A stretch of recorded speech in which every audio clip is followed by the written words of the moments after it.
নমস্কার বন্ধুরা, শ্রাবণী রান্নাঘরে আপনাদের সবাইকে স্বাগত জানিয়ে আমি আবারও একটা রান্নার ভিডিও নিয়ে আপনাদের সামনে চলে এসেছি। আজকের আমি আপনাদের কাঁচকলা দিয়ে একটা অসাধারণ রেসিপি বানিয়ে দেখাবো। আশা করি আপনাদের ভালো লাগবে। তার জন্য কিন্তু আমার পুরো ভিডিওটা আপনাদের দেখতে হবে। আর দেখা শুরু করার আগে একটা লাইক দেবেন, সুন্দর একটা কমেন্ট করবেন আর শেয়ার করতে ভুলবেন না। তাহলে চলুন আজকের আমি এই কাঁচকলা দিয়ে কি বানাই সেটা আপনারা একবার দেখে নিন। রান্নাটা করার জন্য প্রথমে আমি এখানে দেখুন গ্যাসটা অন করে একটা কড়া বসিয়ে দিয়েছি। আর কড়ার মধ্যে দিয়েছি কিন্তু আমি বেশ কিছুটা জলটা এবারে প্রথমে একটু গরম করে নিতে হবে। দেখুন জলটা কিন্তু আমার এখানে প্রায় গরম হয়ে গেছে।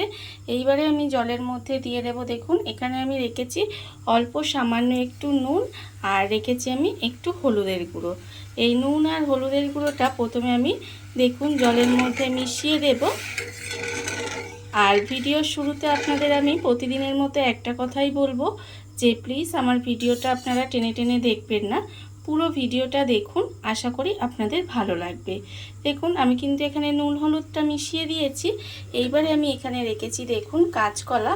আর কাঁচকলাটা কিন্তু আমি এখানে খোসা সমেত কেটে রেখেছি সরু সরু করে। এইবারে দেখুন কাঁচকলাটা কিন্তু আমি এখানে এই জলের মধ্যে দিয়ে দিলাম, মানে গরম জলের মধ্যে দিয়ে দিলাম।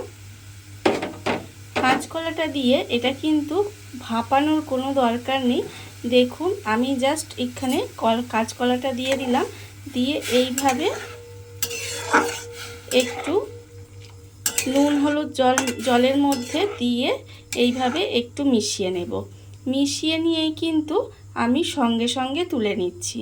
দেখুন যাতে কলার যে একটা কষ থাকে সেইটা এই নুন হলুদ জলের মধ্যে দিলে সেটা কিন্তু চলে যাবে। সেই জন্য কিন্তু কলাটাকে এইভাবে একটু গরম জলের মধ্যে দিয়ে একদম তুলে নিলাম। দেখুন এটা কিন্তু এইভাবে জল ঝারিয়ে তুলে রেখে দিতে হবে। কাঁচকলাগুলো দেখুন আমি কিন্তু এখানে আলাদা করে বাটিতে তুলে রেখে দিয়েছি। আর আবারও কিন্তু গ্যাসটা অন করে কড়াটা বসিয়ে দিয়েছি ধুয়ে পরিষ্কার করে। এইবারে আমি দেখুন কড়ার মধ্যে দিয়ে দিচ্ছি সর্ষের তেল। এখানে প্রায় 4 চামচ মতো আমি এখানে সর্ষের তেল দিয়ে দিয়েছি। এইবারে দেখুন তেলটা কিন্তু আমার এখানে গরম হয়ে গেছে। তেলটা খুব ভালোভাবে আমি এখানে গরম করে নিয়েছি। আর এইভাবে কিন্তু কড়ার মধ্যে একটু লাগিয়ে দিলাম। এই রান্নাটা কিন্তু আমি এখানে সর্ষের তেলে করছি। আপনারাও কিন্তু চেষ্টা করবেন সর্ষের তেলে করার, তাহলে কি হবে এই রান্নাটা খেতে বেশি ভালো লাগবে। দেখুন তেলটা আমার এখানে গরম হয়ে গেছে।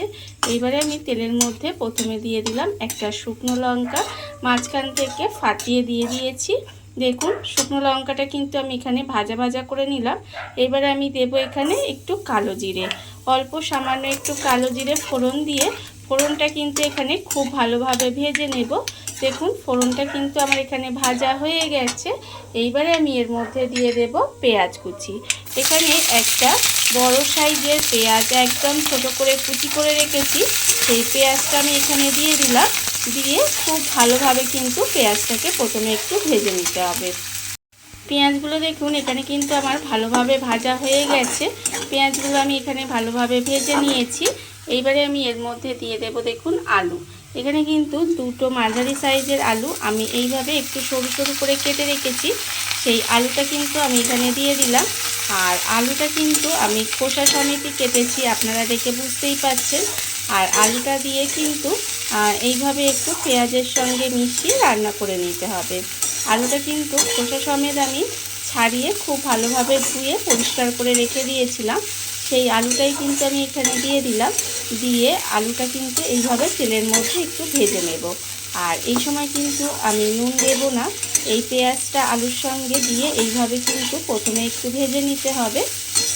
দেখুন আর আপনারা তো কাঁচকলার অনেক রকম রেসিপি খেয়েছেন, একবার কাঁচকলার এই রেসিপিটা গরম ভাতের সঙ্গে বানিয়ে খেয়ে দেখবেন, খেতে কিন্তু অসম্ভব সুন্দর হয়।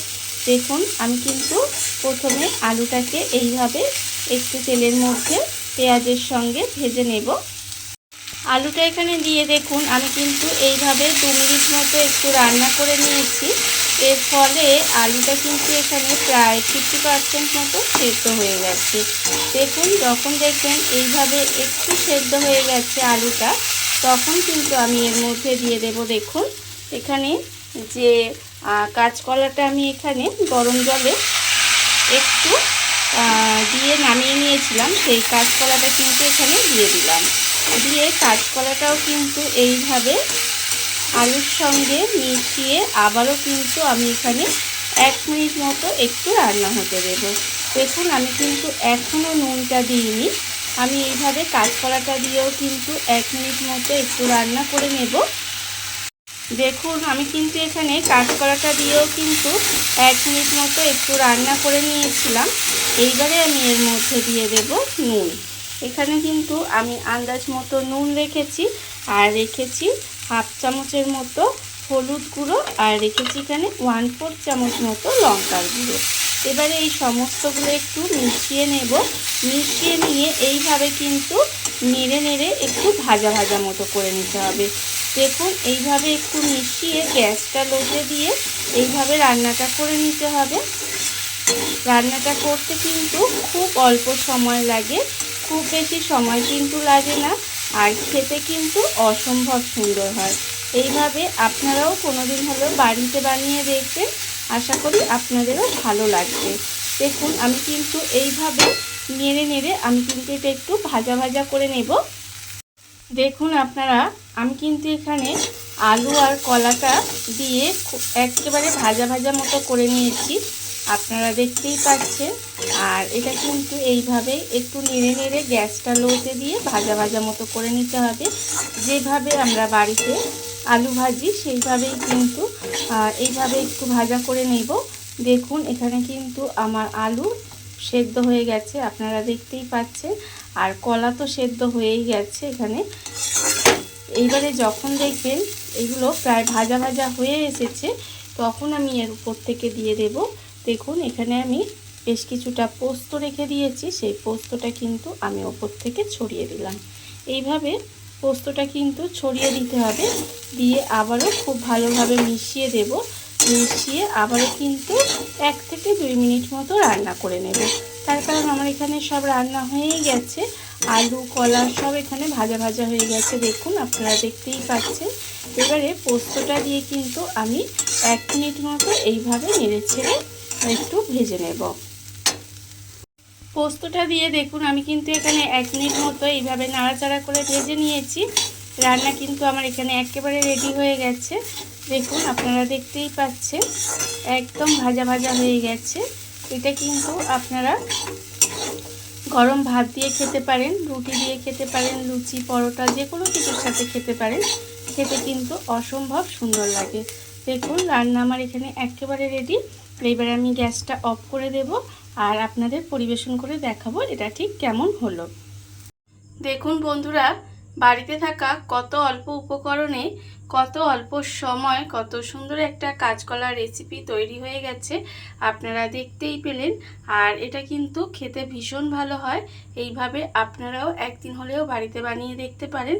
আর এই ভিডিওটা যদি আপনাদের ভালো লেগে থাকে, আপনারা যদি ফেসবুক থেকে দেখে থাকেন, পেজটি ফলো করে দেওয়ার অনুরোধ রইল। আর যদি ইউটিউব থেকে দেখে থাকেন, চ্যানেলটি সাবস্ক্রাইব করে নেওয়ার অনুরোধ রইল। তাহলে চলুন, ভিডিওটা আমি এখানেই শেষ করছি। আপনারা সবাই ভালো থাকবেন, সুস্থ থাকবেন। আবারও হাজির হব নতুন কোনো রান্না নিয়ে।